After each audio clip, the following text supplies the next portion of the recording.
Hello and welcome to another episode of the American Soccer Analysis Show. I am your host, Kieran. We're here. The end of the previews are in sight. The last 10, the best 10. And I'm joined by the best two, Benjamin Bellman and Harrison Crow. Ben, you were at CCL last night.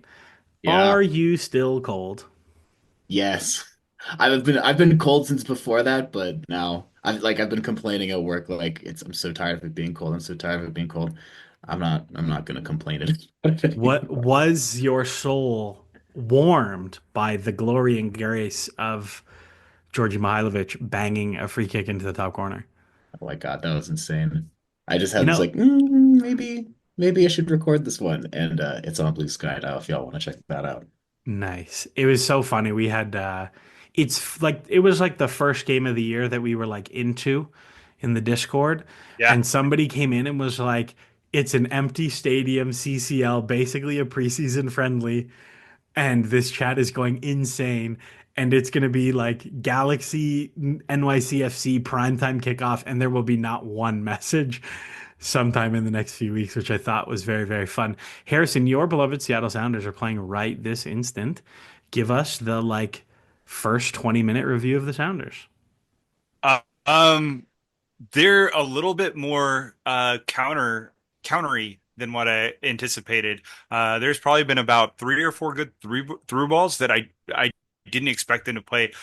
Like I knew that adding Ariola, adding for Jesus Ferreira was going to do that. They were going to be a little bit more again on the counter a little bit. But it surprised me how much they are just jumping forward. So it's cool to see. I love this. I almost wrote in my preview that I felt like this could be another Oba slash Dempsey type moment. Oh, With well, with let's with let's we'll save get there. that. We'll get Let's there. Yeah, save we'll that get because there. we But we're gonna do the same thing we did last week. We're going to go through the best 10 teams in the league. We're going to give each team about 5 minutes, but these teams are good teams, man. And we have things to say about these good teams. I was saying before we recorded that the previews for the good teams are so much more fun to edit because there's so much more to talk about.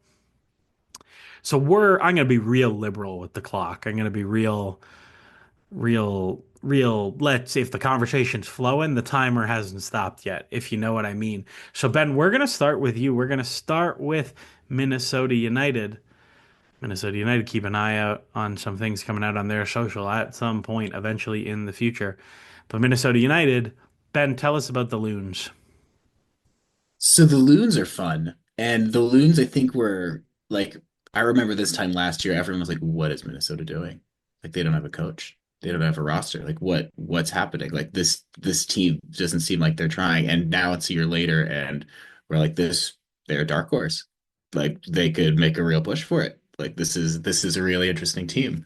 So what I think is the funnest thing about this team is their forward line is just freaking insane. I think you won't have like the top end talent. Like you don't have a Suarez, you don't have a Messi, you don't have a Bouanga per se. But with oh God, we've got Yeboah. You've got Bongi. I can't pronounce his name, so we're gonna go with Bongi. Is it Huang Bane? I forget. Yeah, Bonga Kule Hlongwane. Hamwane, there we go. You've got and on the as a backup, you've got Songbin, you've got Tani Oluwaseyi. These are all extremely talented players. Like this team is not going to be switching off, even if they are up 2-0. Maybe they do a defensive substitution and then they, you know, take one of their attackers off to give them some rest to mix it up.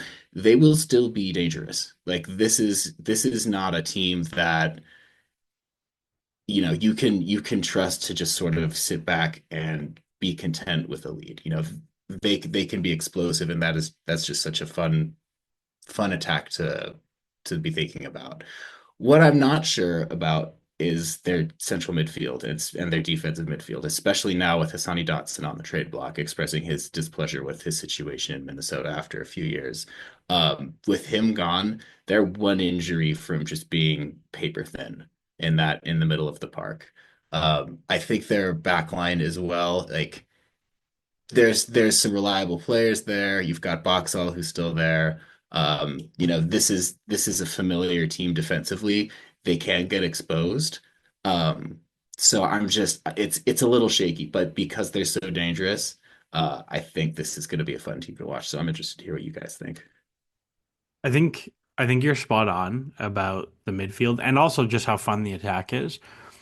Paul Harvey wrote the Minnesota preview. It was a very, very good read, and I think it was very balanced in correctly identifying that MLS is a fun league in that like to get if you have like a baseline level of competence, you can be a solid playoff team very easily just by being pretty organized defensively and having fast attackers who can run in transition is like the easiest way to get yourself to like seventh in your conference, no matter what. But going from that to being a team who you actually have to dominate games against teams who are worse than you have to win all of those games. It's really hard.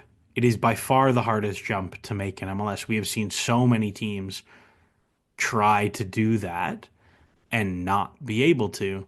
And I think you're totally right about midfield. They brought in Owen Janae from Ligue 2. I think Ligue 2 is like a criminally under recruited from league. It translates extremely well to other leagues, particularly the ball winning is very stable. And luckily for Minnesota, Owen Janae is a huge ball winning guy. The passing numbers aren't great, but as like a tick things over and win the ball a lot guy, I think there's a lot to like there.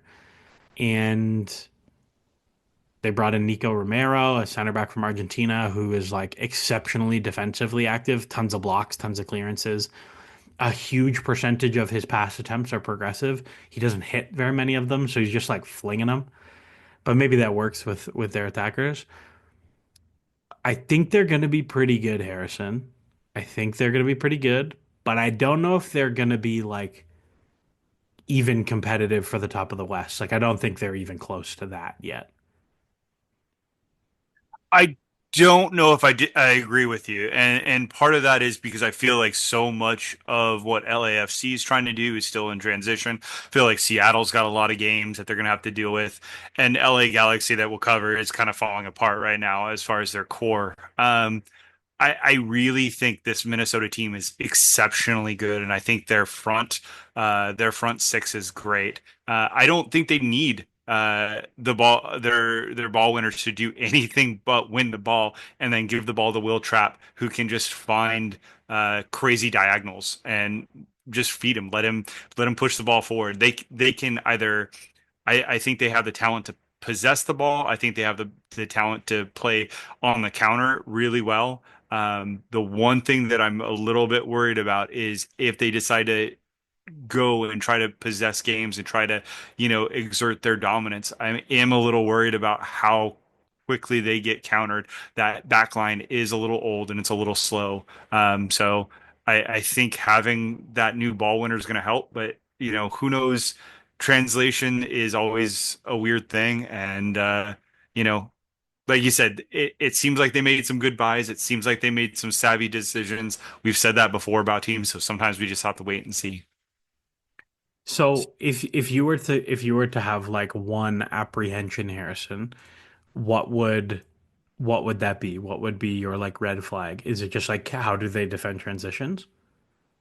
Yeah, I think just you could probably just say the back line. I don't think that Michael Boxall is getting older. He is, and he's gotten better. He's aged like a fine wine, really. I feel like every year I'm waiting for him to kind of fall apart, and somehow he steps up a area of his game and gets better. So I think right now I'm just waiting for. I'm waiting to see how that defense really is because I feel like on paper, every year I look at it and I feel like, and it's actually not so bad. If that defense can be pretty good, this team can be top of the West. If it's not, um, there there could be problems. There could be some problems, some shootouts, So some LA Galaxy-esque games. so Ben, let me flip it then because I think you and I maybe came off a little apprehensive. What's your like at the end of the season, Harrison's right, they've won the West. What are you looking at? Me, I'm like, oh yeah, that's why. I mean, it's just buckets of goals. I don't think they can be that stout defensively. I think they can be average. I think they can be good They enough. were. So like Like, last year they yeah, were dead middle of the yeah. West, smack dab between Portland and Colorado with exactly hmm 50 xGA. Totally. And I think you're right with the defensive pickup with Michael Boxall just being consistent, like being probably the most stable force on this team over the years. I think they'll be good enough. And I think if they are pushing for the very top spot, it's just because their attack has caught fire and they're getting goals out of every position on the front two rows of their attack. It is really like tremendously advantageous that you legitimately have like multiple nines and multiple wingers who all score goals. Like it is tremendously useful. I think my hang up is like if Robin Lod goes down, you're toast. I think they just have Yeah. no replacement for him. That's probably hmm my one big one. We'll save the predictions on where they finish until the end because we do have our full standings. So we'll talk about that at the end. Moving on, Ben, we're going straight back to you. Orlando City. Uh, Tremendously weird window because they had so many moving parts and so many injuries. Tell us hmm about the Lions. Yeah, I think with Orlando, it's one of those good teams that is at risk of taking a step back. They sold their t attacking talisman with Facu Torres for it was like what $12 million to Palmeiras. Nailed it. So he went. I think they were absolutely right to have done that deal. I think that Facu Torres was one of those star players where the analytics nerds are looking at the numbers and saying, "I'm not seeing it. I'm not seeing it, folks." So from our perspective, this is probably a good move from Orlando to get this money back. I don't know if they have done enough on the flip side of that. And now we have an injury with Cartagena. So that's another piece that they're losing in the midfield. But they're still very talented. They're bringing in Eduardo Atuesta, who is probably the perfect piece that they needed. My issue with Orlando's teams over the past few years, I think, has to come down to tactics. Like it's hard for me to separate like G plus doesn't really like Orlando on the whole. Like I shout out to Matt Barger who wrote the Orlando preview that published today for chatting me through this.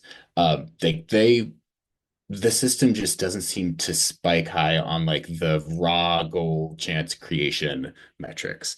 But they control the game. Like in a way, I want you go back to 2016 in an alternate universe where GGG isn't the MLS coach to get the US men's national team job. It's oh gosh, it's Oscar Oscar Pereira. Pereira, yeah. Their game models are very similar. They sit back, they control the game, they don't want to give up chances. They're trying to break down the opposition. Oscar Pereira's best teams were with Dallas when he had Mauro Diaz, the prototype, like the apex 10 of that era in MLS. So I think having Edward Atuesta's ability to pick out those passes as more of a deep lying playmaker is going to be really important for actually progressing the ball into dangerous areas because that's really where this team seems to struggle. They are good on the ball, they have talent, but when they get into those dangerous situations, they'd much rather withdraw than be dangerous. So that's sort of my big capacity for them, or my biggest concern for the team. So Harrison, Wilder Cartagena goes down, tears his Achilles, I think. Your midfield is now truly hinging on Eddie Atuesta and Araujo. and Cesar Araujo. Thank you, Ben. Like how do you feel about that calculus? Honestly, I loved Atuesta uh, with his time in LAFC, but when he came back, he's not been the same player. Um, he, I can't. I don't know all the details as to why, but I can tell watching him, and you can just see it in like G plus numbers. He's not the same player, right? And so, to be perfectly honest, on the face of it, it worries me greatly that that's kind of what they're held hostage to. I think there's potential if they can find out how to fix him, so to speak. I think it's a great move. I think it's a great move, especially with the way that they've wanted to play over the last few years with a little bit more possession. I I don't know, man. I don't know how much he can stay on the field, and I don't know how good he's going to be over the long term. Yeah, I mean, I think the thing with Atuesta is that like his game is hollowed out. Like the early LAFC version of Atuesta did everything as a passer, as a creator, as a presser. Like the defensive metrics his first season at LAFC were actually still very large. But last season there was nothing in his defensive metrics. I mean, I think he's such an incisive passer, and they have so many attackers ahead of him that there's probably positive value there. But I think Cesar Araujo has like taken pretty big steps back as a player. Like I think he had a net negative G plus last year, and 2 years ago he was like in almost in our G plus best 11. Like he was right there. Um, so I'm kind of skeptical about this team, and I say that, and then I'm making our table for the year. And like I'm not gonna show like this is not where they ended up. My first draft had Orlando in 11th. And then I was like, every time I do this, every year, I'm like, Orlando suck. They have no good players. I don't get this team. They're going to be a zero expected goal difference team somehow. And every year, they're fine. They're like fifth, no matter what. So, like, clearly, they have something. I think the defense is actually pretty good. Like, I think they are reasonably talented defensively. And maybe they do the Sounders defend with the ball thing. I That yeah, that I mhm. which will come up, but I just think if I was an Orlando fan and I look at this window where you sell, even if like we think he's not their best player, he scored the most of their goals and assists and whatever. They sold that player. They bought out Nico Ladero, the young Scandinavian that they paid a fee for. They lost in the expansion draft, and all they got was like a Croatian winger playing in Croatia, but for not one of the particularly good teams and a winger from Fortaleza in Panama. I think Panama. I don't know. I can't Fortaleza remember. isn't Brazil. No, but the club play in Oh, Bolivia it's or just a something different. like that. I see. I can't remember. I sound really bad now. Liga de Mayor, Colombia. I think. I think they're a Colombian team. But like just like not and at Twist on a free. Like really? Like is that's your window? Like you're that you just made a conference final and that's your window. You sell your best player and you get a bunch of guys worse than your best player. Like I don't know if I'd be very happy about that. So I think I bet you there's going to be a lot of preseason grades that grade them more negatively than they probably should be. Like I'm looking at ours right now and like I have them a little bit higher than both of you guys, but I think a lot of people are going to grade them pretty negatively. I mean, here's the thing is, and this is the thing that when I looked at our table and we tried to come up with this, you can say, okay, well, what about what about the second half of the season, right? They could always do X or they could do Y. And I think that's the problem right now with Orlando, right? They have two of their U22s already used. They have two of their DPs already used. There's not a lot on the reinforcements. This has not been a team that's gone and spent a lot. You They've spent know, some, but they are they they really going to bring in a DP? well, A they're going to high have a price lot of DP? GAM. They're going to have a lot of GAM. Presumably, them buying out Ladero so late in the window is a portend for something else to come. Yeah. I mean, that's sort of where I'm looking is if they're going to be doing reinforcements, it kind of has to happen. I mean, the spring windows doesn't close for well over a month. So there's time to bring in someone with time for the season to, to have an effect on the season.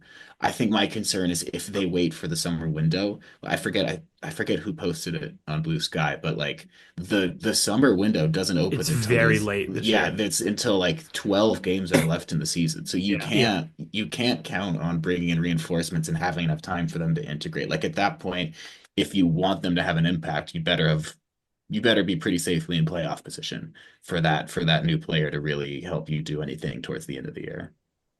Well, let's move on. Let's move to the West The Western Conference. Harrison, you're going to tell us about Houston. Houston, uh, analyzed by our beloved Carl Carpenter. Uh, they move on from Hector Herrera, the talisman that we had a Ache, great ache. conversation, Ache, that we had a great conversation about at the end of last season. They made, I think, what I would call some peripheral moves. Tell us about the Dynamo. I mean, I wouldn't call them peripheral moves. I feel like, like you kind of talked about, Ache is gone, but also Coco's gone.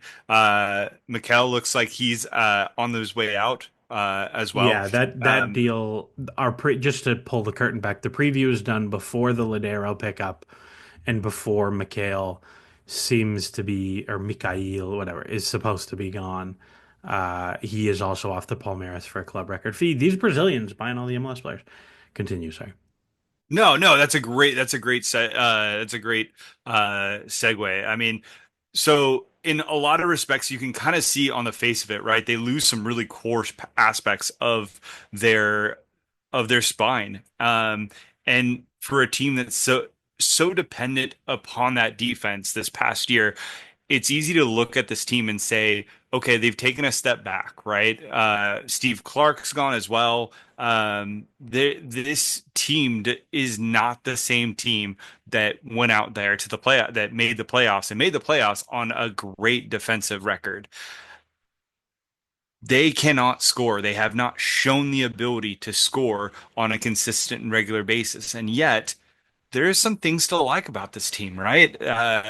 Ponce, their Yeah, striker, Ponce. um, Ponce. Ponce, maybe? I don't know. Well, look, they still they have a young winger in Ibrahim that I actually really like. Bossy can play positionally really well, and despite the fact that he's not necessarily great in the attack, he is solid at on set pieces. He's a really great counter press piece for them. Ladero is going to help provide depth to that position. Jack McGlynn comes in and is going to actually play minutes. Like, forget what there's a lot of stuff that you can say about losing Ache Ache. Really well pointed out in the season preview. Ache Ache didn't play a lot of key minutes, like, especially down the stretch. He just couldn't stay on the field. Having Jack McGlynn there constantly game in, game out to where you're not having to pull from your depth is going to be huge. On top of that, they also picked up Eric Duenas from LAFC, who is an interesting young player. In and of himself. I see that he's a little bit lower on the depth chart. I was a little bit surprised. I don't know quite if he's going to be an impact level player, but again, they have this depth.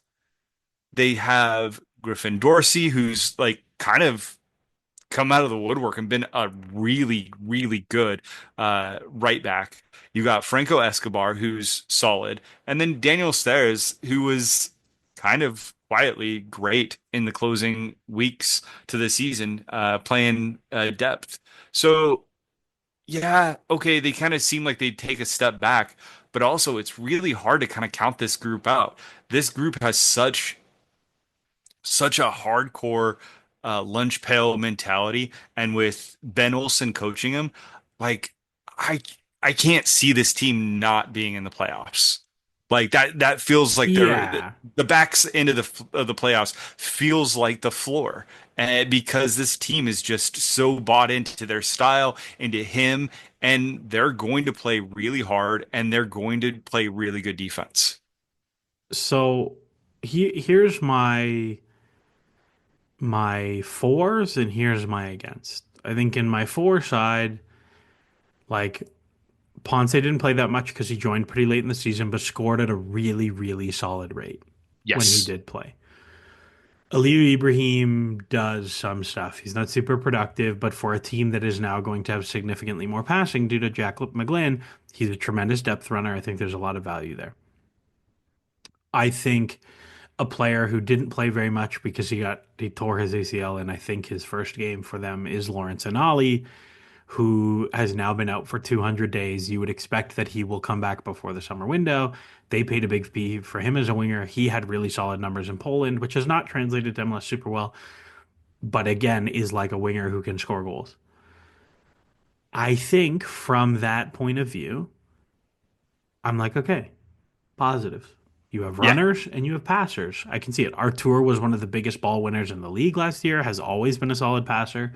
I see the vision. On the flip side of this, Ben, I look at the goalkeeper core. Steve Clark was brutal last year, but it's not like Andrew Tarbell and Jimmy Maurer are going to be much better from a goalkeeping perspective. And then you look at the center backs, you move on from Mikhail, who was like your number one defender last year. You haven't replaced him. They traded for Michael Halliday from Orlando, who hasn't really played very much, but he's more of a right back than a center back.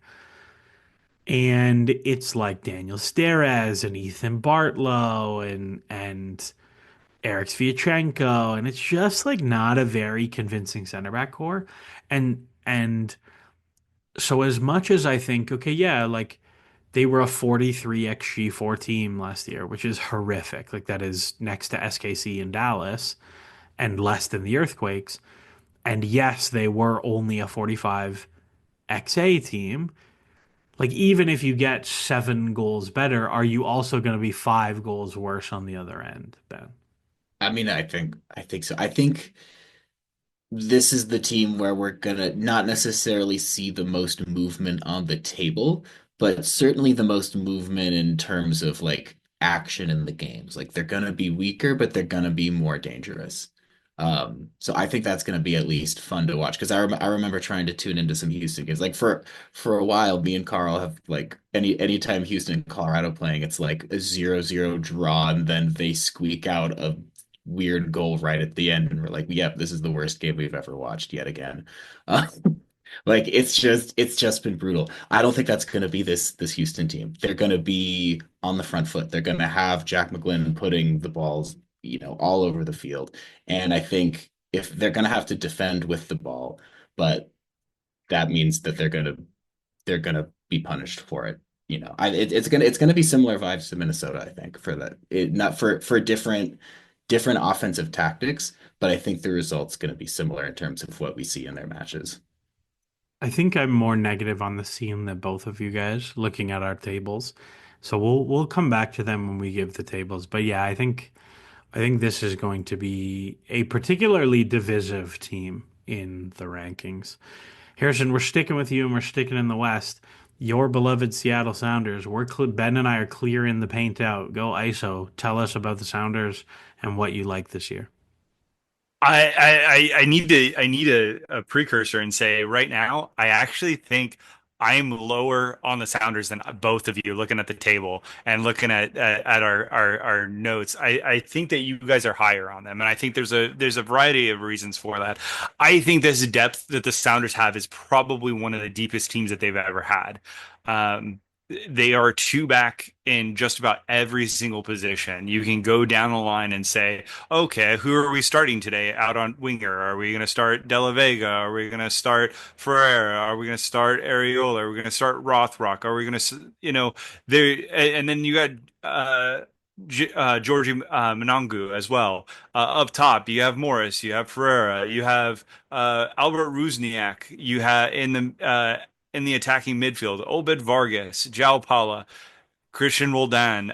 Like there's so many different pieces. There's so much depth. There's so much flexibility.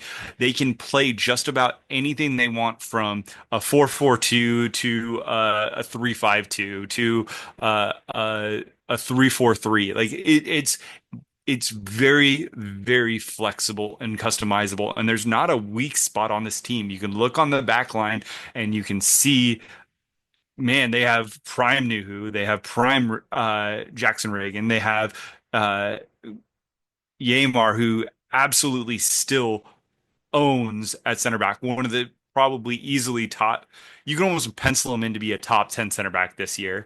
Alex Roldan, who's had some give and take moments, but is a net neutral at bare minimum.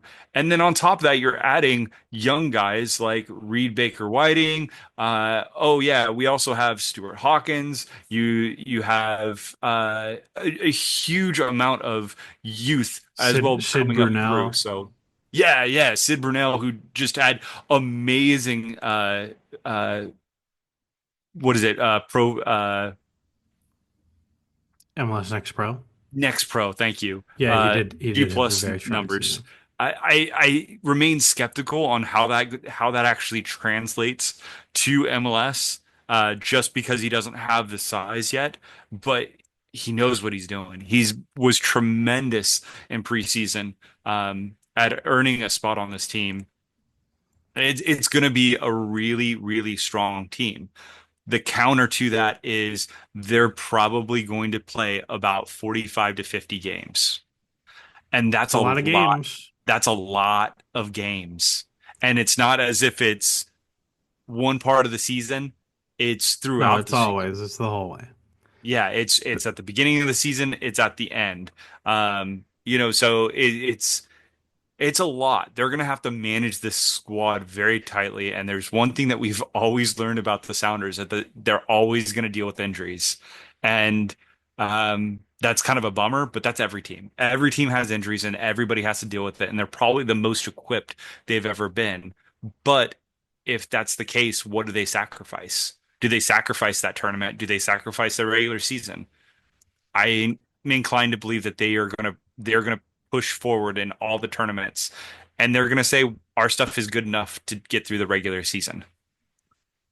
So Ben, you seem to have drunk the Kool-Aid, picking the Seattle Sounders to win the West.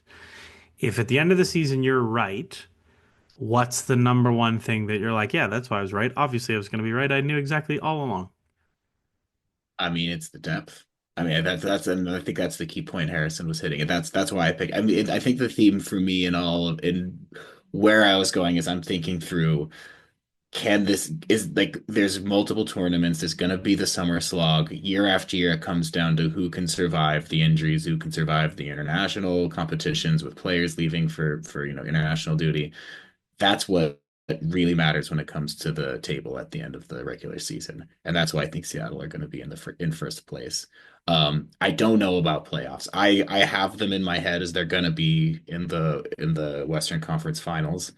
I don't know if I'm going to pick them for MLS Cup quite yet anymore. I think I was more bullish on them, and then other teams have started to catch up a bit. Um, but that would be like too deep at every position. They can handle this in ways that I don't think any other team in the West can. I think there are some teams that are close. I think LAFC is close. Um, but yeah, this roster is just incredible. It's the best one in the West. It's the deepest, and yeah, that's why. I really want to highlight something, Harrison, that you wrote in your preview about not just the depth that this team has, but more the versatility in their depth that they have, right? So you wrote about how the addition of Ferreira, and this is me quoting directly, the addition of Ferreira and Areola only further emphasizes the strength of this team in its depth and also in its positional flexibility across the board.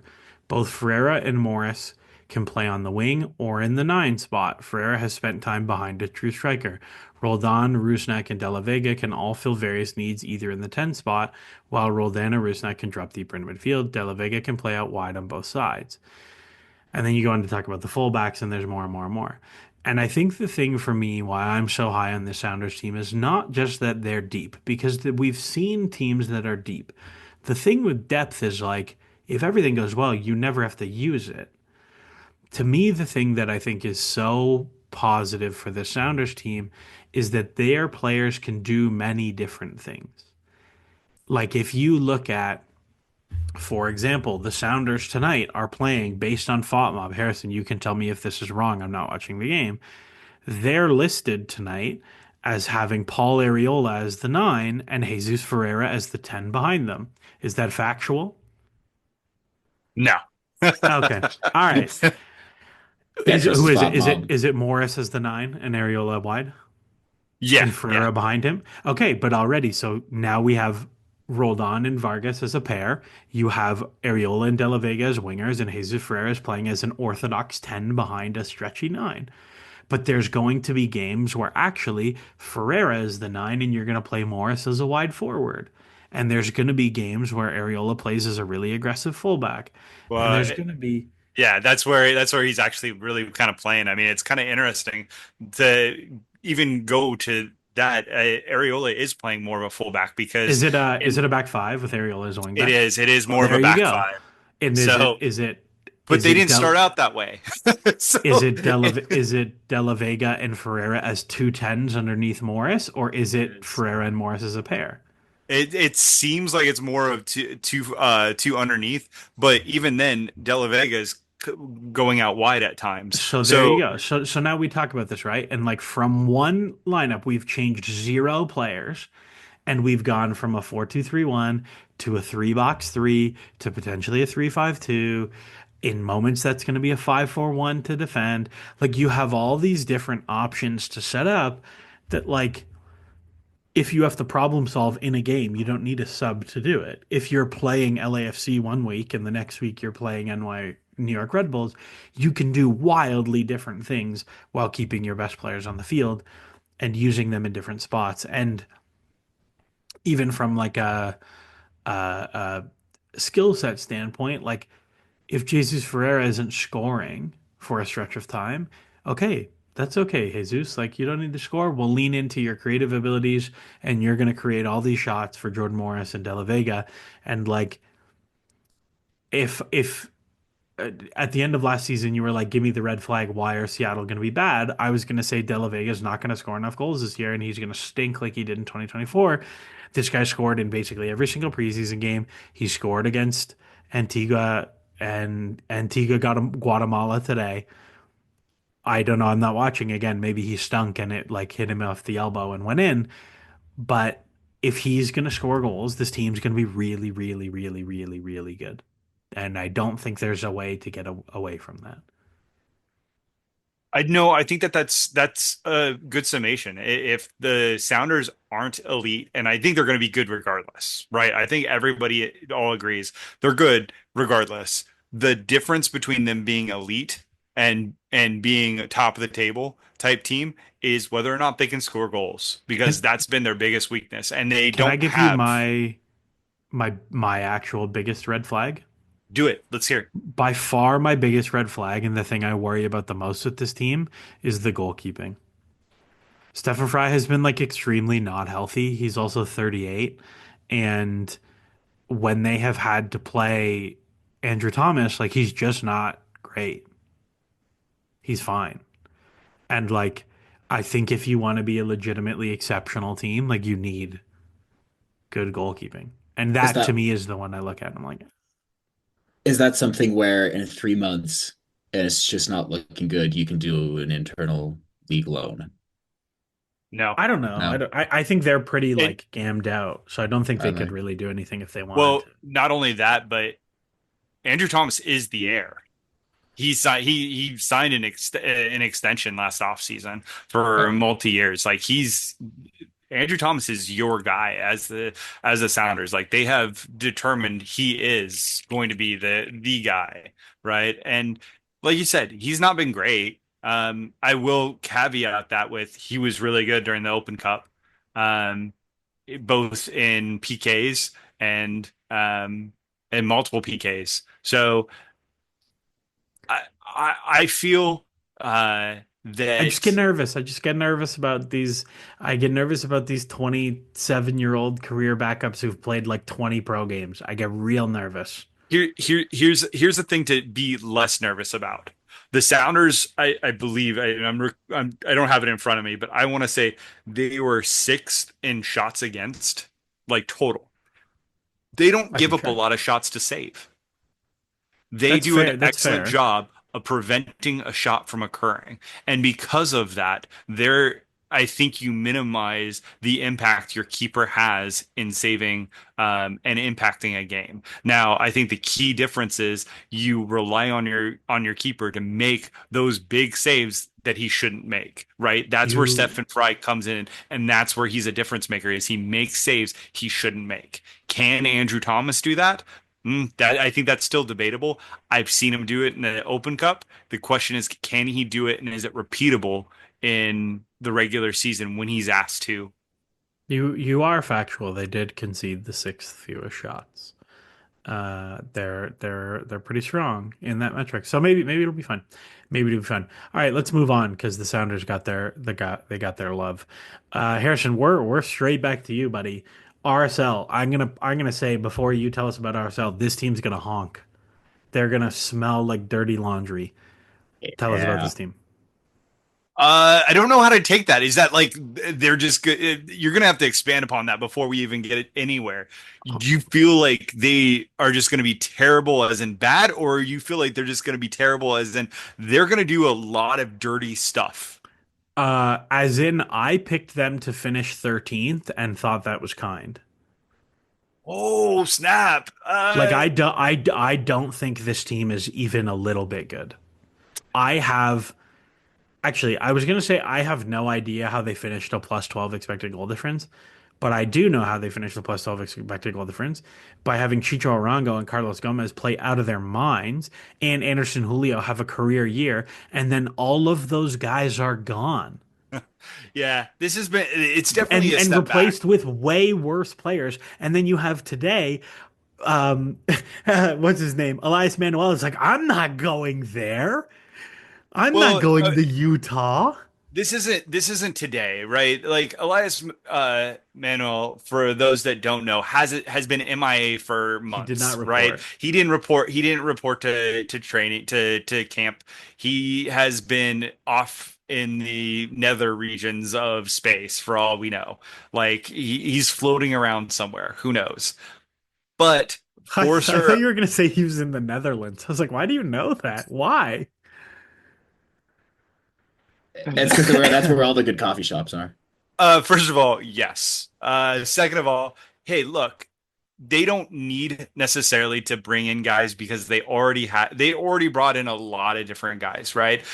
Diego Gonçalves is a guy that had minimal minutes Yeah, but last season. he was bad. Like didn't play. He played sick your mid-season signing that was supposed to save you after selling your best player. Played 690s and was hot trash in the playoffs. I don't want to say he's hot trash. I think that's a little bit. I think that's a little exaggerated. I will say adapting to RSL in midseason and playing in Sandy, Utah probably takes a little bit getting used to. The same that you could say to Marzichuk, right? He also took time Yeah, the to adapt. Polish. Both of those guys are coming in and they're trying to make difference. In a time frame in which both of them had high expectations, that's tough. Diego Luna, I believe, will take another step forward this year. And I think that when you add those two players who they believe in a lot, like if you listen to around RSL at all, both players are very highly thought of. I think I think it's very I think it's very possible that next season's young player is Marz Marchuk, I think is how you The say it, Polish Polish. guy. Yeah, difficult. You know me in pronunciation. I think it's very possible. His ability in 1v1 is really good. He seems to have have he seems like he has a gear still ahead of him. When you watch highlights of him and you watch even rewatching some of those games against Minnesota, there was moments where you just felt like he was fumbling for it and he just couldn't reach it. I think it's there. I think it's there. I think they're going to be there. The problem, I think, realistically, is whether or not they score goals. I think their defense is going to be fine. In fact, they got deeper on the defense, right? As you talked about, Anderson Julio they swapped for Sam Junqua. Junqua. Yeah. Uh, No, Junqua's look, good. Like he's like a solid contract. yeah, you know, you have Katrinas that's out there in the left back who's fantastic in his I overlaps. He's not a defensive player. What? listen. I just here's the stat. Okay. They had a I hun know you're gonna throw it out. I know you're gonna throw it at me. I'm here to. they had 112 goals and assists in MLS play last year. Okay. So like there's obviously double counting there. Of that 112, their top goal and assister, Christian Arango, 23, gone. Carlos Gomez, 20, gone. Diego Luna put up 16 from 12 XG plus XA. He's back. So not he finished way above his expected numbers last year. Is that gonna happen again? I don't know. And I think he'll stay. I think he's going to stay, take a step forward. My thought process is he's going to take a step forward. And here's the thing: this second half, they didn't have Arango scoring goals. In fact, Arango didn't score. He scored yeah, one and then goal they went out in the from first June round, and then they on. went out in the first round of the playoffs. That's and it is what it is, right? Like I'm not making ends meet. I'm not saying they're the best team in the Let me West. keep going through I'm this list. saying Hold I on. think that they're still a playoff caliber team. Let me keep going through this list, and then we'll let Ben talk about RSL because he also is going to say they suck, and I want to win. Also gone, Anderson Julio, 12 goals and assists. Matty Crooks, 6 goals and assists, also gone. Brian Oviedo, 2 goals and assists, also gone. Fidel Barajas, 2 goals and assists, also gone. Like, they legitimately have Diego Luna at 16, Catranas at 6, Brian Ojeda at 6, Brian Vera at 4. That's like their second highest retained creator is a center back. Like I just don't I have no idea where the goals come from with this team. And then on top of that, they spent actual money bringing first off they traded for Mason Stajduhar from Orlando who's never been good but is by all accounts a nice guy. And they signed an international backup goalkeeper from Brazil in Rafael. Like, Well, Raphael's going to be their starter. well, that's even worse. So, Yeah, like to me, I look at it and I'm like, unless you are so high on the Foster Ajago train or Forster Ajago, the guy from Nashville who like scored a bunch of goals in Huntsville, unless you are like so into him or so into Tyler Wolf, I just don't see it. Ben, settle the debate. RSL bad, good. Well, I would never surmise to call RSL good, but I think they're going to be better than the rest of the bad West. Like I am actually really low on the West this year, just as a whole. Like the wide middle is going to be not good. So I'm betting more on Diego Luna with the system actually built around him because it Scott, wasn't like, last year. So like guys, I hear you, Karen. I hear you. I don't think they're going to be great, but I bet on their defensive solidity because it is a Pablo Mastroeni team. They'll figure something out, and it's going to get them the ninth seed, which is spoiler alert, where I'm picking them in between Harrison and Karen. So I'll but put a bet. if the West were better, I don't think I'd be putting them there. I'll put a bet right now that Diego Luna does not break 10 and 10. He does not break 10 goals, so 10 combo assists. he doesn't break 20 goals plus. He does not contribute 20 goals this year. I would put Okay, an inordinate amount of money on that number. I will do something stupid at the end of the season that it's a you pretty can come high up with line. if it is it's a very high line. But like if he doesn't put up 20 10 and 10, he doesn't put up 20 goals, this team is going to score 18 goals. So I hope so. I'll let you I mean, I'll decide. take it. I'll let you guys decide throughout the season what stupid thing has to happen. But I'll It's dependent on how bad it is. Like if RSL ends up being really good, I will tell you I think the other side of it is I think that midfield is really good. I think it's underrated. I really really like Ennis, the young lad. Anelli. Is that his I name? like Ennis Palacio. Anelli? I like Anelli. Anelli. Sorry, Anelli. Thank you. I like they have Ruiz getting back, getting healthy. If he can't be healthy. He won't be healthy. It's fine. Um, if he could at least play 1,200, 1,500 minutes, I think that's really, really positive influence that he could have on this. I think Doyle talked about in one of the things in one of Discord or something. He dropped a thought that he thought Ruiz was prime trade target bait, which is interesting. But I just really believe in this team. I really do believe in this team. And you're right. They definitely are going to have some questions on goals. Foster Ajago probably isn't the answer, the long term answer. And there's rumors that they could be bringing in a number nine and bringing and paying for a legit number nine. I mean, They they're legitimately one of the richest ownership groups in the league. Like they should be spending a ton of money. and but I mean they have, right? It's not like they Have haven't they? spent. Yeah, yeah. I thought Over the Arango was their record. I mean, it was like a Yeah, no, few like it's not five like million dollar signings in a row. they've made yeah. they it's not their U22 initiative signings have not been on the cheap side. They I think that I I believe in this team. Like I don't want to. I want to make this clear. You Like the do. human Every the year you believe in RSL and nobody you this believe human in spirit. RSL No, more than I believe in anything in my life. I I just like liking things, Kieran. I think you know. It's I think fair. you like disliking things, I and do. I I think am a that's what hater. makes us. I am generationally a hater.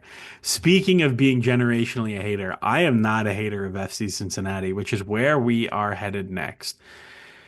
Cincinnati had like a very, very strange summer in that they were so deep in cap hell and did such good chicanery to get themselves out. They traded Ian Murphy and Chiedoze Awazim to Colorado in like a combo center back trade, both of who I thought looked excellent against Yeah, LAFC last night. plug and play Uh, two center backs. That was fun. Awazim, I really liked. I really liked the signing of him in the first place. But they moved on from both of those guys. They moved on from Yamil Assad. They moved on from Bupenza in the summer. They moved on from former ASA pod favorite Archimedes Ordonez. If you guys remember Kimi Ordonez for 2 years ago, they did not pick up Kevin Kelsey, and they also sent Alvaro Barreal to Santos. Now, on the flip side, they did a tremendous amount of inbound business. They brought in Teenage Hadebe. They brought in Lucas Engel on loan from Borough. They signed Ta Nunga from Nashville. They signed Gilberto Flores. They made Luca Orejano permanent. Apparently, they're getting a new contract done on that. They signed Kevin Denke from Cercle Bruges for a humongous amount of money. Kevin Denke, for those unaware, has put up like frankly obnoxious goal scoring numbers in Belgium. Belgium has translated somewhat here and there to MLS. Denke had, to pull the curtain back, had a lot of interest from Liga, but not from very good Liga teams, not from like anyone, not from Marseille or Lyon or anyone kind of towards the top of the table or Lille because there were some questions about his athleticism at the top end. That profile has generally not translated super well to MLS. Generally the really good athletes have translated well, but he has scored a gargantuan amount in Belgium. And then perhaps the most interesting deals is that they are part of the first kind of triumvirate of cash deals in that they send Lucho Acosta to FC Dallas and they sign Evander from Portland. And after all this movement, I basically come away to the point that as good as Lucho Acosta was, he is 30, about to turn 31. He's a somewhat temperamental figure, and Evander is probably as good as him. So you get a lot younger. Evander's probably worse defensively, but you get a lot younger. Can you teach him to do the things you need to do? And you get a legitimate, exceptional striker. I think this team is poised to be excellent next year. I've picked them to win the East. I think they are perhaps still the best run club in the East. Now that Columbus have moved on from some of their guys, maybe Atlanta are probably the claim there. But I think this team is super, super legit. Ben, uh, Harrison also I, has them top of the I East, but you do not. Tell I have me, a quick question for you. yeah, If I can interrupt Ben for you one can't, second. not allowed. You said you don't feel he's a good defender. Do you think that that has something to do with what his requirements were in Portland, or do you actually think that he just is? It's not a forte of his. No, I think it's legitimately a weakness of his game. Um,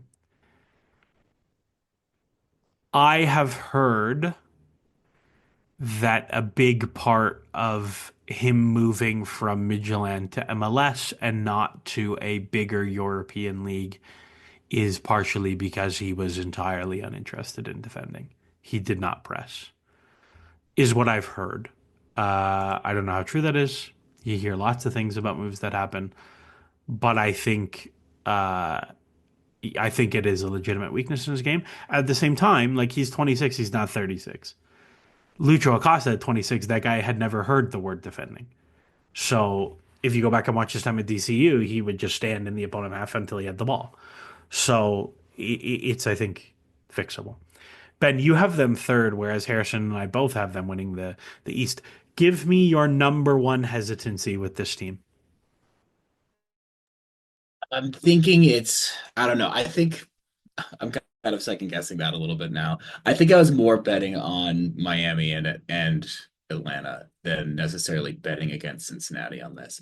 I think, defensively they're still going to be strong, but can they weather a similar crisis if something happens? I don't know.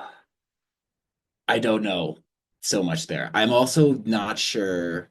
Like you look at Evander's G plus wheel and it pops off on passing, which is surprising because he had a bunch of assists, but he also, I feel like he was grabbing headlines for the crazy, low XG shots that he was putting in the back of the net first and foremost. So that passing is a more underrated part of his game, but Portland and Cincinnati didn't really play the same style last year. Cincinnati is very much one of those a control the game with possession style. And that is very much not Portland. Portland does like to press. Portland does like to they were a very mixed tactical bag under oh God, what's his name? Beckham's lad. Phil. Phil Neville. You know, I so I Did you think just describe Phil Neville as Beckham's lad? well, that's why he's in MLS to begin with. It's because Incredible. he's Beckham's lad. It's not wrong. Like, let's be real here. But back to Evander. Like, I think they're gonna ask, like you're saying, I think they're gonna ask more of him, and I think it's gonna work, and I think he's good enough to do it, but I don't know if it's gonna click right away. So I'm concerned about the offensive output a little, but I think you're right. Denke's great. Evander's obviously great. Orejana's still going to be putting dimes into the box. Like, I don't think they need to be worried.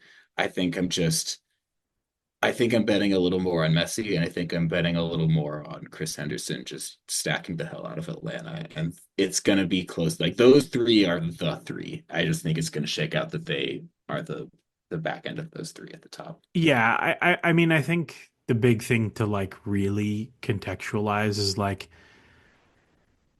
if you look at their XG generation, they got 8 XG from Yuya Kubo, they got 7 XG from Orejano, they got 7 XG non non penalty by the way from Lucho Acosta, and they got 4 from Sergio Santos. Like they didn't have like a real shot getting guy last year. Like they just didn't Yeah. have that guy. It was It supposed to was be gonna be Bupen. Bupenza, and Yeah, it was going to he be Bupenza until he he did decided his he thing. wanted to go box.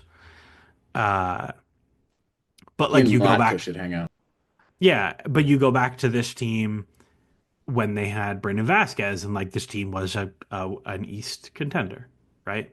So Harrison, you agree with me and having them top of the East? Is it just like you look at the attacking additions and you look how solid they were defensively, and you're like, yeah, no brainer.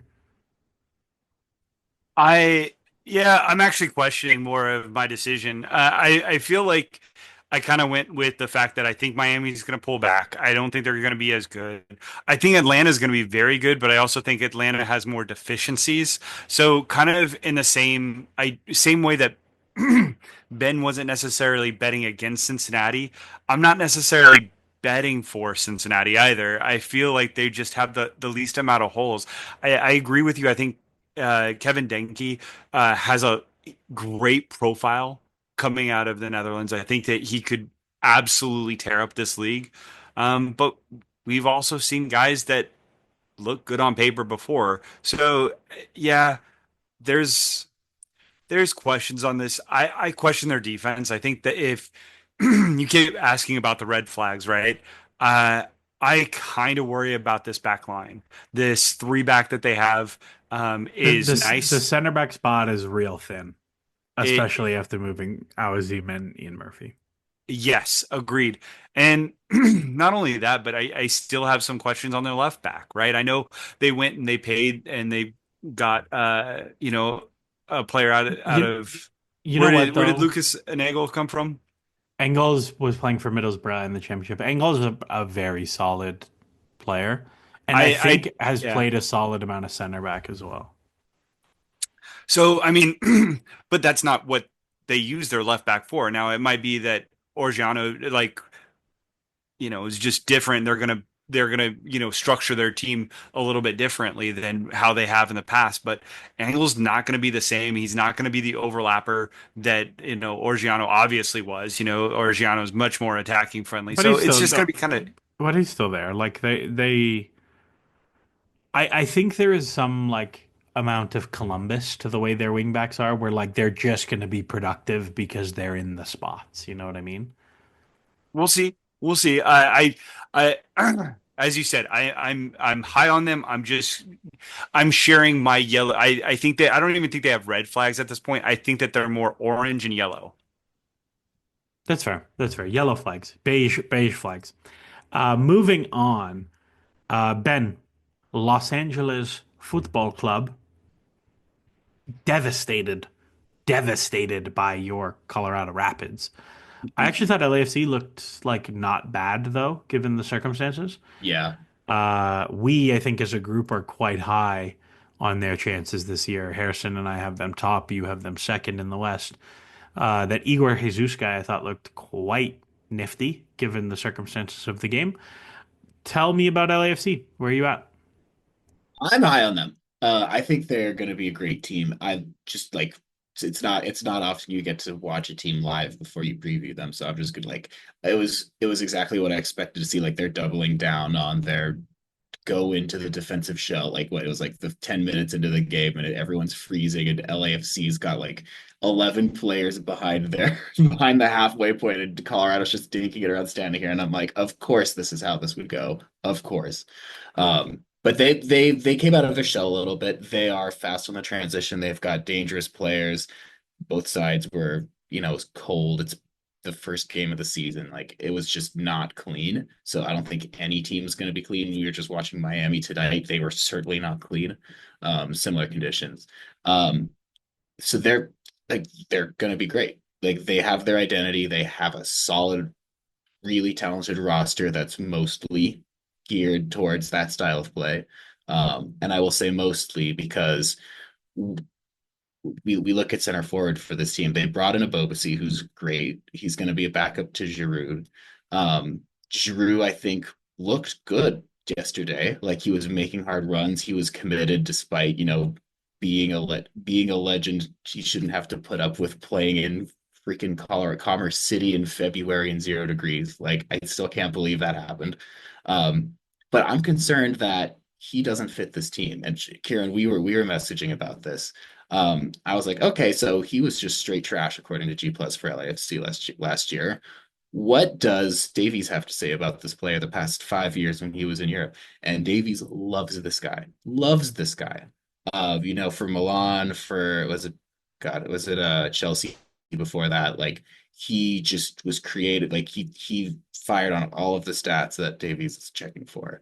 Um, So you'd think, okay, so he's just going to be good. But then Kieran had the wisdom to say, not in this system.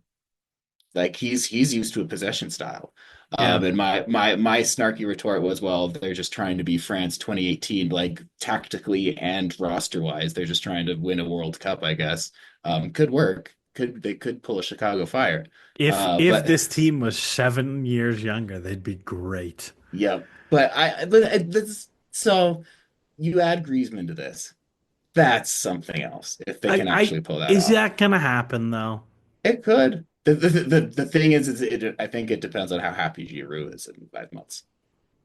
That's what it's I, going to depend on. I'm just so again, I picked this team to win the West, but I'm just so to me the reasons to sell them on winning the West are like the talent they have is so good that even if they want to be real cowards and play with no midfield and just transition, like Cengiz Under, David Martinez, Buwanga, Nathan Ordaz. Nathan Ordaz is like a G plus wet dream. He's bad at everything but receiving. I just think The good there's old like, Kevin Cabral.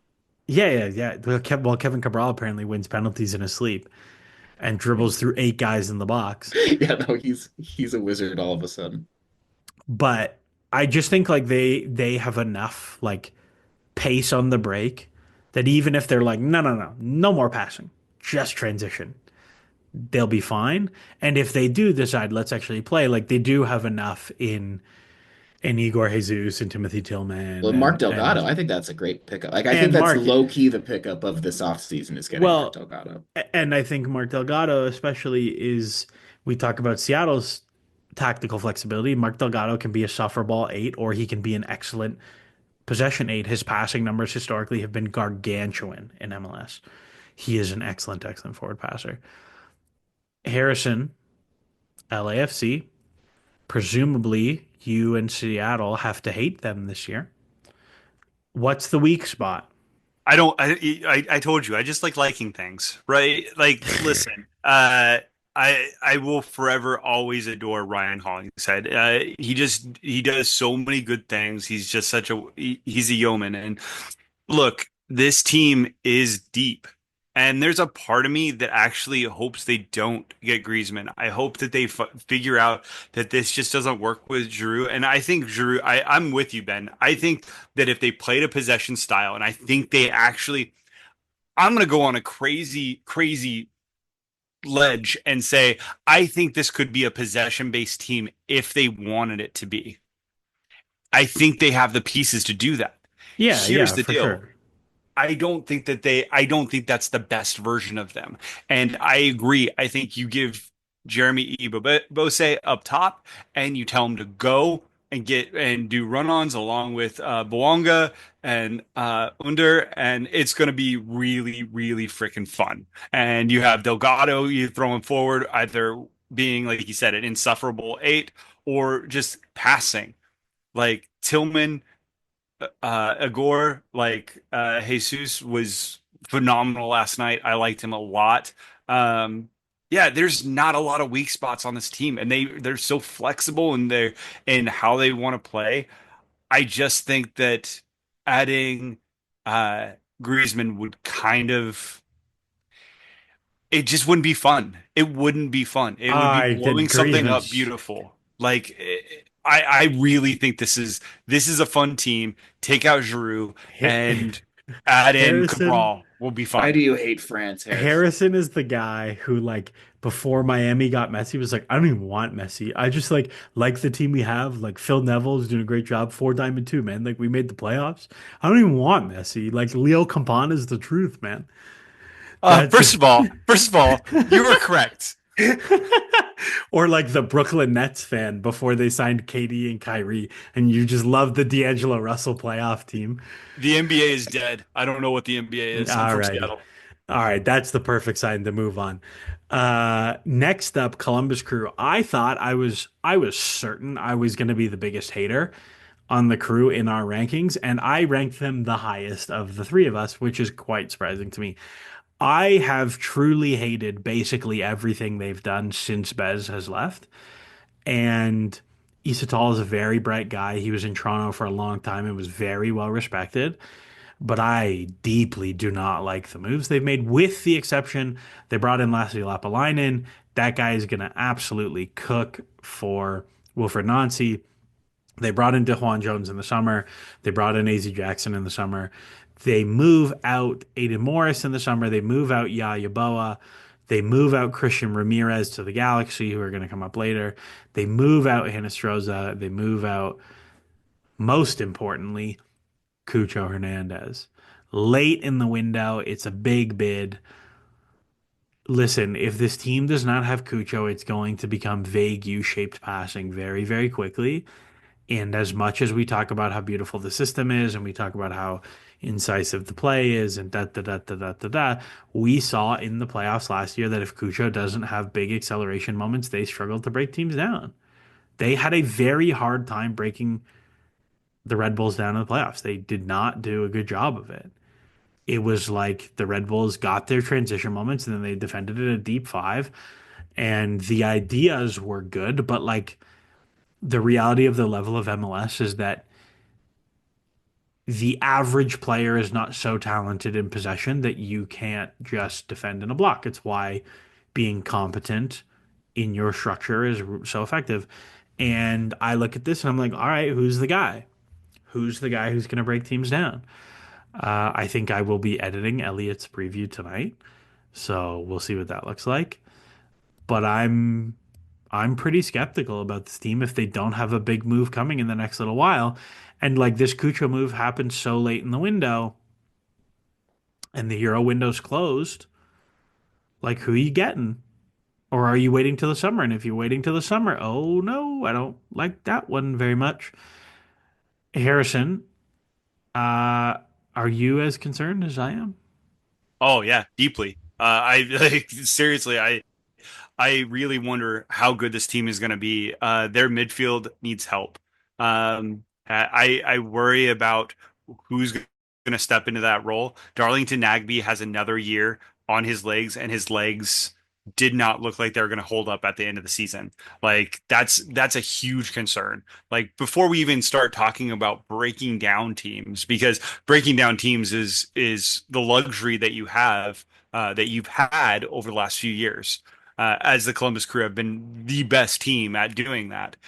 Now, let's hope that they're structurally sound because, to be perfectly honest, you start taking away that midfield, and all of a sudden, that back line is going to start coming apart. Um, that back line is. I honestly think it's only as good as your possession-based team is, and that kind of, for me, is centered around Darlington Nagbe, and I I guess Sean Swatsky. I guess. I guess that's who you're pairing him with. Uh, Like Shambos is there. AZ I Jackson's still there. are you a Like huge believer in Shambost? Is that no, is no, I don't I again I think like I think Derek this Jones has team been flipped around so many times, like he's like a college bed at this point in time. It just going from room to room, like because someone needed a midfielder. Like, and I mean nothing by harm from that. He's been very solid everywhere he goes, but he's a depth piece. no, He I hasn't agree. shown that he can start, and so I agree yeah, with you. I will say I have this feels like an incomplete grade. And it feels a little unfair because it's very obvious Ha- they're going to I think they're going to go get somebody. I think yeah, they're going but to are add. they? I feel like they have to. If they don't, No, you can't not. Yeah, they have. this is tremendously bad. They have earned so much goodwill and they've earned so much respect around this league that if they do nothing now, they will look like they will Yeah, look terrible. Yeah, it'll be I bad. mean, I think for me, it's like I think they will, and I think the person will arrive probably April, get going around May, and But I who, think they who will. I don't know. if you're getting someone if you're getting someone in April with windows closed, you're paying Right, so far above what you should be. right. Kieran, Tom's not on this podcast. We don't Tom's have not. answers. Oh yeah, fair. Yeah, that's fair. That I did say who. I did say who, and expect you to just have a name. Sorry, Ben. Tell me they're gonna come in April, and then Yeah. give me the What's positive here. what's and of all of us, I did rank them the lowest. So I think I like so the positive is I think they're gonna be fine. And I think just this is really bad timing. I think it's unavoidable to do right by the player because Cucho wants to make the Colombian team for the World Cup. This is his best chance to do so.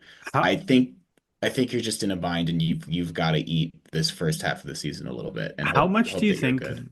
How much do you think that they were like, you know what? We're fine with letting him go. Like after, Probably like if you think about it, decently. this is a player that got benched for a coach's decision multiple times last year for like Hmm. attitude reasons. Like you're Yeah. probably team comes in gives you 16 million bucks. You're probably like, ah, Yeah. you know what? We can. Especially if Nancy's fine with it. Like just like she's like, sure, all right. Like we'll reload. Like Nancy is a system guy. He does not think his Yeah, team relies on one person for sure. So I think like I agree. I think they will be fine, but I think it's gonna set them back in a big way this year. And it's I a lot of think goals. I like the problem is they are going to they're not like it's like the opposite of Austin, where they have strikers but no engine to supply the service. They have a great engine, but they've got no one to actually put the ball in the net from that service. Yeah. And Well, the they still teams, they still got Diego Rossi. that's true. But he's not so much of a striker per se. Like it's He's just gonna the balance is weird now. And so I think the like there's that top tier in the East of like Atlanta, Miami, Cincinnati. Then I think the next set of three is Columbus, Red Bulls, Charlotte. And I like the defense of Charlotte and Red Bulls more that I think it's going to carry them through for the regular season. Well, I mean, all bets are off. If they're really good by the end of the mhm. playoffs, all bets are off for that, as you know, Red Bull showed us last year. But I think it's going to set them back for this regular season. Let's see. Next up, who do we have? Ah, Inter Miami. How could I have forgotten? They just beat SKC 1-0. They transferred half of their team. Diego Gomez went to Brighton. Facundo Farias went to Estudiantes. They traded Leo Campana to New England. Sergio Dos Santos went to San Diego. Emerson Rodriguez to Ludogorets. Mati Rojas to River Plate. They moved on a whole bunch of guys. They brought in a whole bunch of other guys. Fafa Pico joined. Oscar Ustari joined. David Martinez from River Plate. Maximiliano Falcone. Talasco Segovia. Tadeo Allende. They signed all these guys, like so many guys. Mascheroni, Who? Javier Oh Mascherano. yeah, and on top of all that, yeah, on top of all that, Tata dips. He's like, I'm out. I don't want any part of this. And they bring in Javier Mascherano, who was like so hated as the Argentine U20 coach, like genuinely detested by the people of Argentina. And they were like, this guy sucks so bad. And then it turns out maybe it wasn't all him because the Argentina U20s just had a pretty brutal Copa, like U20 Copa.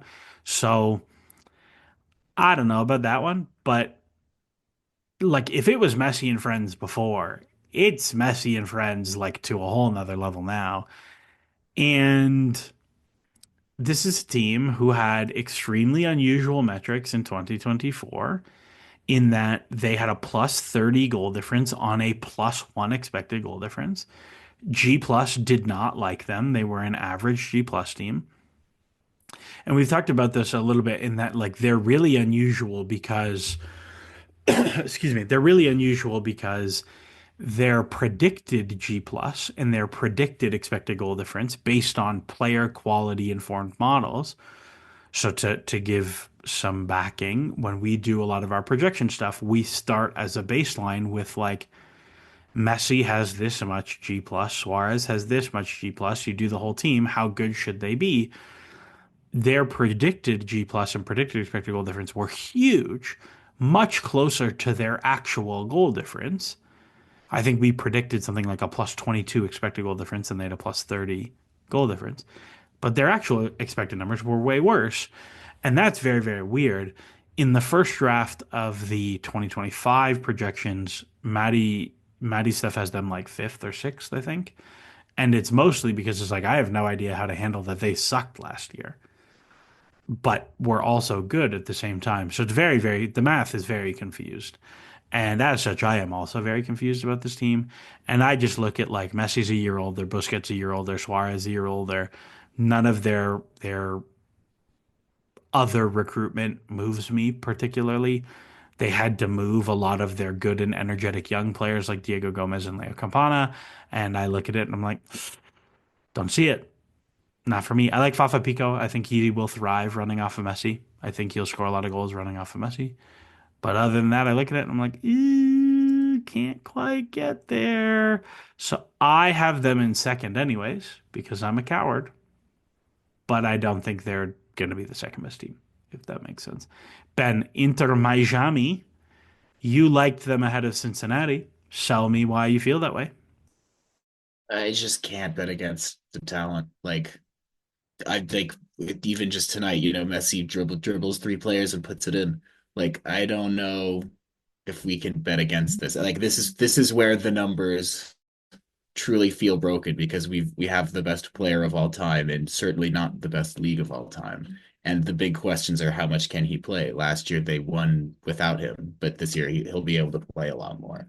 So like our aggregate numbers aren't tracking the fact that they were overperforming numbers when Messi wasn't on the field, and they're overperforming them even more when he was. Um, I think they'll be fine. I just don't know how to analyze it. So if it truly is vibes assessment at this point, and they'll probably just be good enough. Yeah, I Agreed. mean, just to kind of piggyback on that, um, here's the thing about the numbers and Messi. Yes, Messi's always defied numbers, but it's not as if Messi hasn't had great underlying Yeah, Messi's numbers. numbers have been gross. Like They've Right, always gross. been right, gross. always. And yeah, I think you hit the nail on the head. It's about how much he plays. Can he stay on the field? Can he contribute? Because if he can't, that's where this team starts falling apart. That depth has gotten exceptionally shallow. Kraminski is still one of those. I don't know if I can yet give up on him. I'm really interested to see what he does his second season. Is it second season, third season? I don't know. I guess I third now for I just him. learned that Paul Arriola played for Dallas for 3 seasons. Okay, like take it easy on me on like what my reference point is on players and how long they've been in this league. But I really strongly feel like this is all about Messi and can Messi actually create and score those goals and be that difference maker. If he can, great. Miami's going to be super good. If they can't, if he can't, no, they're going to tank some games. Look, They're going to look legit awful at times. listen, Messi in his 2 seasons with Inter Miami has played 4 and 17 90s, and across both of those has been a dead even 0.96 XG plus XA across both seasons. If he plays 25 90s, they're gonna be amazing. If he plays 13 90s, they're probably not gonna be very good. And like I think it's reductive, but I think that's the whole story. Because Suarez is going to score goals, but Messi is going to do all the creation for everybody else. He's going to score at a really high rate. And it's like, can you do enough to carry the rest of the gang? I hope he doesn't, because it'd be funny. But let's see. I don't want to spend too much on time on them because I think it's actually like there are no numerical opinions on them that aren't just like, I don't know, Messi's great. The rest of the team's probably not that good. Let's see what happens. I'm going to tell you the numbers suck, but I'm also going to pick them to be good because Messi's sick. You know what I mean? So moving Dude, on, I got one quick question for you. fire. Does Julian Gressel end the year with Miami? No, they trade him and they do something in the summer. Yeah. They trade him to a team who needs a midfielder on the East Coast. Maybe like Nashville or something like that. That'd be fun. Moving on. The last team, the final team before we give you our tables. Your MLS Cup champions who cut Sean Davis today for cap flexibility reasons. Uh, we've given Will Kuntz a lot of grace on this pod. I'm I'm perplexed by their offseason in that like I thought they had the cap under control, and then they didn't have the cap under control, and then Joveljic actually couldn't stay on the roster, and they had to move him. But then they maybe didn't get enough gam from moving him to keep other players on the roster, and maybe they could have. And just like Sean Davis had a bad preseason, and Elijah Winder had a great preseason, like maybe that's the whole story. But this team goes into Harrison goes into a season where like they have no midfielders. Their midfielders are like Cerrillo, an injured Ricky Pooge, and like actual children. So tell me why I'm wrong, and actually the Galaxy are going to be sick. I feel like all of us, me especially, really did not have a lot of great hopes on the Galaxy right now. Um, Yeah, it gets worse because Joseph Paintsel looks like he's going to miss the 8 weeks. first, what, 6 to 8 weeks. Yeah. So yeah, that's even further worse because one of the few players that you probably could have stuck in the midfield, Diego Fagundes, now has to slide out wide, right? So maybe Miguel Berry does instead because you have to have Diego Fagundes in your midfield. And God, what a terrible place that is in life to have Diego Fagundes starting in your midfield. I mean, like, don't get me wrong, Fagundes has done some good things over his career in MLS, and he's had some great moments. But to be in a situation where you have to use a guy like that at this point in time, that's not a great feeling for him. It's not a great feeling for your organization. And that on top of the fact that this team got by with the fact that you just basically dumped goals. Oh, you're going to score five? Well, we're going to score This, seven. this is the thing that I'm like, what do you think you were good at last year? Because so you look at their transfers, right? So out goes out goes Joveljic, out goes a whole bunch of guys on like kind of weird moves. Like Jalen Neal goes, Mark Delgado goes, Gaston Brugman goes in a trade.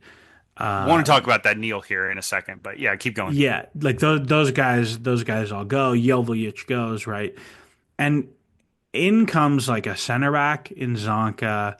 Lucas Sanabria is like the big signing, 5 million bucks from Uruguay. Like, but he's coming straight from Uruguay as a midfielder.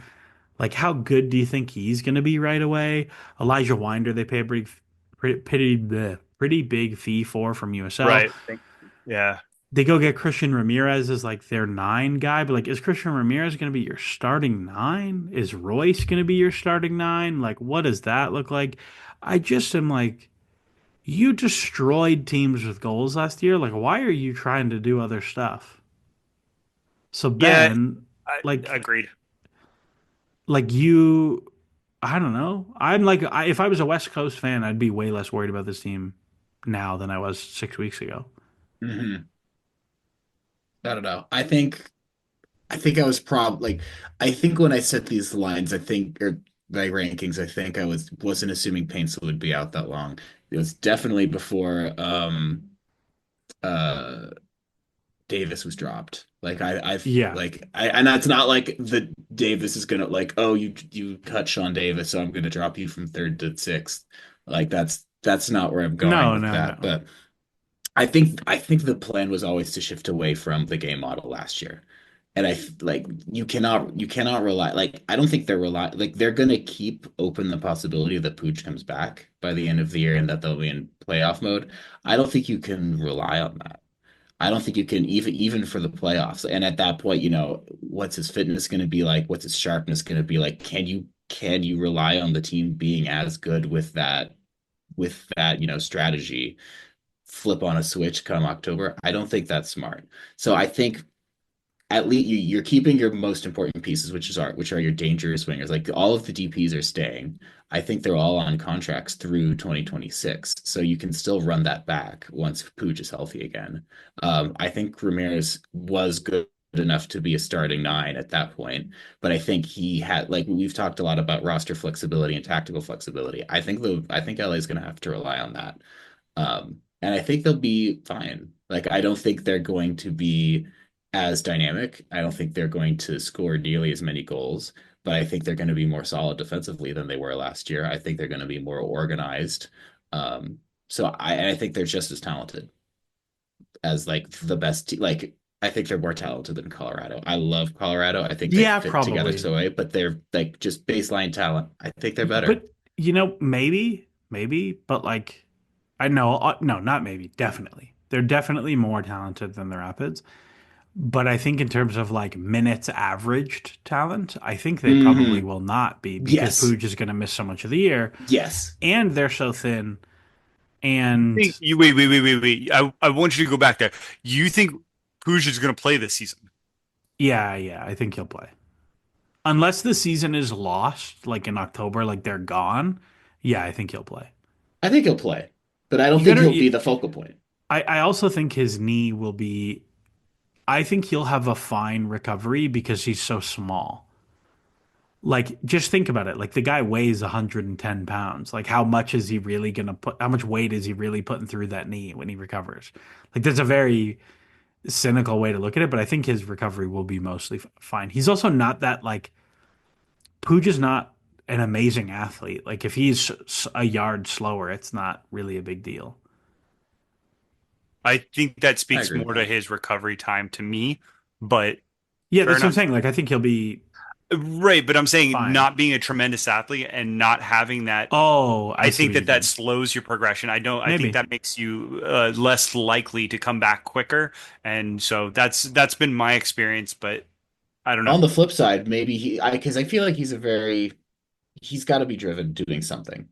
So if he can no longer be like playing dimes because he can't be training with the team, I feel like maybe this is the first time in a career he'll actually take his conditioning and physical development seriously because that's how he gets Maybe. back on the field faster. So he might actually even Or level up from this. There is a or possibility for that. or maybe noted party boy Ricky Puig, who left Barcelona because he was such a party boy, is like, I'm injured, I can't play. I'm going out in LA. Let's go. He's so bored in LA. I don't know. I don't know about that one. I saw that guy party after MLS Cup. I think he's He's not so not bored. bored. He's so not bored in LA. Alrighty. Any other Harrison? Any other last points, Ben? Any last points on the Galaxy? No. The one thing that I did want to come back to with Jalen Neal, I know Neal is kind of a mixed bag, and trying to nail defenders from an analytical perspective is a mixed bag at times, especially with a young defender. I really felt like they sold low on him, especially considering their situation with money. Um, I don't know. I'm kind of on the fence with that move, comparatively to how they've built this team and some of the older senior players and their financial hit. So I kind of yeah. I felt like it was a great move for Montreal.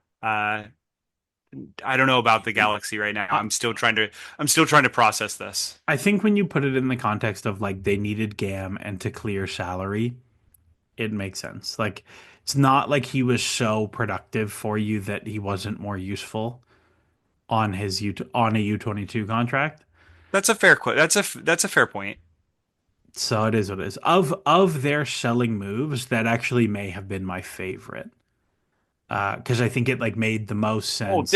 well, yeah. When you think about the fact that they sold Yeah, the other Delgado well, and Brugman for nothing, and yeah, that might have been and their highlight because all their trades were garbage. and Let's just say Jovic. it. We've been tiptoeing around it. Their trades were garbage. They gave up nothing, or they gave up Brugman for nothing. They No, effectively got Yeah, nothing. that was bad. they basically if you look at the Sean Davis trade or the eventual Sean Davis cutting, they basically traded Brugman for to use a buyout. Like that's like you why not just buy him out then? I don't You understand. you you Or trade for you literally traded anything one of your else. best players, They like traded the seriously, MLS one Cup of your MVP. best players for nothing. Just get an international spot at that point. No, That would have been more productive. they That would have been they more productive. they traded Brugman for like literally to get out of his salary slot and nothing else. It's also odd to me because surely somebody made this point. There's no way you intended to cut Sean Davis if you were waiting a month to do it. Like surely Yep. you would have just cut him right away. So like I look at Or that and I'm like, advertised that he was going to be at a local shopping center and over the weekend. wait, that actually happened? Oh, yeah, Oh it was in yeah. Discord. Yeah, Yep. he was supposed to. It was like they tweeted it out like the day before he got cut. Oh no. So like clearly like some I don't know if other moves fell apart or like whatever, but clearly something went wrong. Maybe his like medicals suck and he's like crocked because he's played so many minutes. I don't know. Listen here. Before you say anything more that you regret, Sean Davis, if you don't have anything better to do, Come on the pod. come on the pod. Come hang Yep. out with us. Like seriously, dude. Like I would love to have you write an article, contribute to the podcast in some way, do something. Like absolutely. If you have some time on your hands right now and you don't have a team lined up, take some time. Come join us and find a team mid-season. Find a winner you can be a part of mid-season. I don't know if I'd call us a winner, but I'll take that. I'll take that advertisement. All right, let's finish this off because we've gone really long on all the teams. This is what happens when I don't institute the timers. We just end up talking for 7 minutes about how FC Cincinnati signed Mangione's cousin, and uh, and he is on the roster for FC Cincinnati today. Watch out, Philadelphia Union. Uh, so we've got. Let's go through the East. Winning the East. Harrison and I have FC Cincinnati. Ben, you have Atlanta. Any comment? We talked about Atlanta last week. Give me your 10-second, 30-second Coles notes why Atlanta are winning the league. So much new talent. Think it'll It's work. a lot of talent. I do think that is the thing.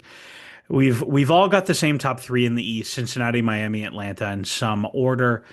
In fourth, I have Columbus. Harrison has Charlotte, and Ben has the Red Bulls. Harrison, give us 30 seconds on why you think Charlotte are going to be that high. You're gonna give me 30 whole seconds? 30 whole Listen, seconds why Charlotte are coming fourth in the East. I can summarize it really easy. It's 20 Wilfred Zaha, seconds. duh. It's fair. It's fair. It's a real Wilfred Zaha is a real compelling reason if he can stay fit. Uh, in fifth, I've got Charlotte. Harrison has Columbus. Ben has Charlotte. In sixth, I'm the highest Orlando team. Harrison's got Philadelphia. Ben's got Columbus.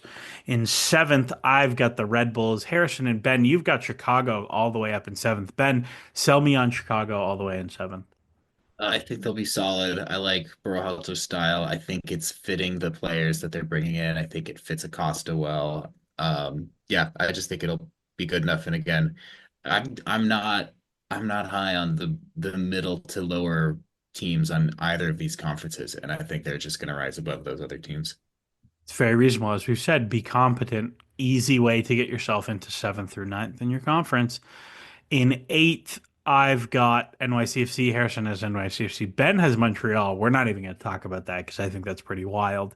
I believe Montreal are the weakest team in the league by our preseason projections on their talent. In ninth, I've got Philly. Harrison has the Red Bulls. Ben has Orlando. In 10th, I've got DCU, which is probably a little bit of a high one. Harrison has them in 11th.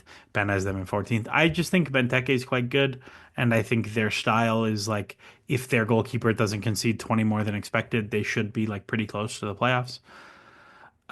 Harrison has Orlando. Ben has New England in 10th. I've got Chicago down 11th. I'm concerned about their midfield. I don't think there's enough there.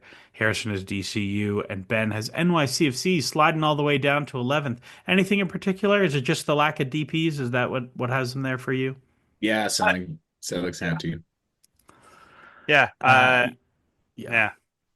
And then the less said about the rest of these teams, the better. I've got Toronto 12, Nashville 13, New England 14, Montreal 15.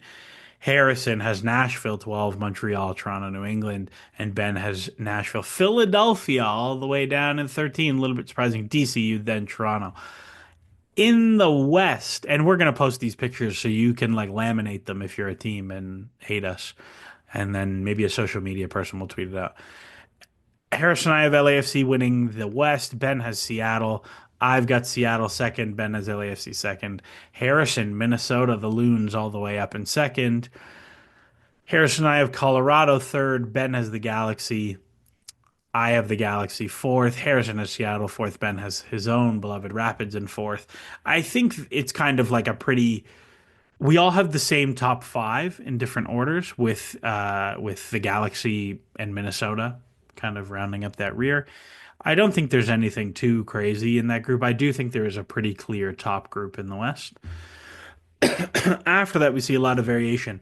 I've got Vancouver six. Harrison has RSL six. Ben has Houston six. Wildly different because these because Ben has Vancouver fifth, 14th. I have RSL 13th, and Harrison has Houston in ninth. Like just really, really big variation. So going through, I've got Austin 7, Portland 8, Dallas 9, San Diego 10, the highest amongst all of us for San Diego. Houston 11. I didn't love their windows, as I said. I thought they were a little bit periphery. SKC 12, who I'm debating should be lower. RSL 13, St. Louis 14, and San Jose bringing up the rear. Harrison from six down, RSL, SKC, Austin. Austin, we had kind of 7, 8 as a group pegged. Is it just the attackers, Harrison? Is that what has you them? Yeah, look, I kind of have this entire like I couldn't I've been changing these like for the last 2 days, right? Like RSL, SKC, Austin, Houston, Vancouver, they all do one thing really well. And it's just a differentiating, like in my opinion, what you think that team does well and they do it the best. And to be honest, it's kind of a coin flip for me at this point in time. I think Austin is a great attacking team. I think having the You think striker they that they have, could be a great I think attacking they team? could be a great attacking team. I want to believe in Austin, and yeah, I want to believe in their new coaching staff. Going down from Austin, Houston, Vancouver, St. Louis, Portland, San Jose, Dallas, San Diego, and then Ben. We're just going to skip a bunch because I keep reading team names and it doesn't mean anything to anybody. But I do want to talk about that you have Vancouver 14, Dallas 15. What is it about those two teams that you have them so low?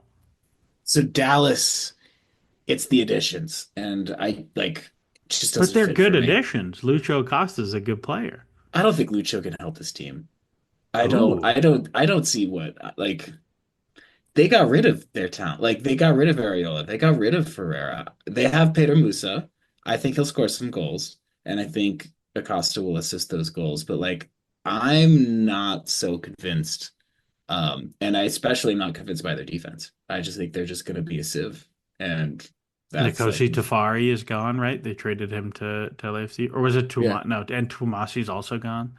And they brought in to replace them on a Supercar. So I'm yeah, I just think they're going to be really bad. Well, they're going to have a lot of What glory about the school on them. Whitecaps? The Whitecaps in White Ca- 14th felt very aggressive to me. it's aggressive. I honestly, it's I don't. I think I'm putting them lower than their numbers would put them because of the vibes. Because there is a pall hanging over this team with a potential sale, with a potential move. I You know what? don't Fair. think the players are going to be invested. It's a new coach. I just don't see it. I think it's going to be a disaster It's purely very based fair. on vibes. Well, we have our list, so you'll be able to see them and call us out, and we'll be able to check them throughout the season. We're going to be back in 2 weeks. We'll give the season a little bit of air to breathe, then we'll do our G plus draft, so nobody drafts Robbie Robinson this time, and and I don't come last again. I would like some sample size, so we'll be back a little bit after the season, first week of MLS. Enjoy, and I'm we're not going to plug anything because I'm just going to say right now, enjoy the soccer because it's back, baby. It's back. Enjoy the soccer.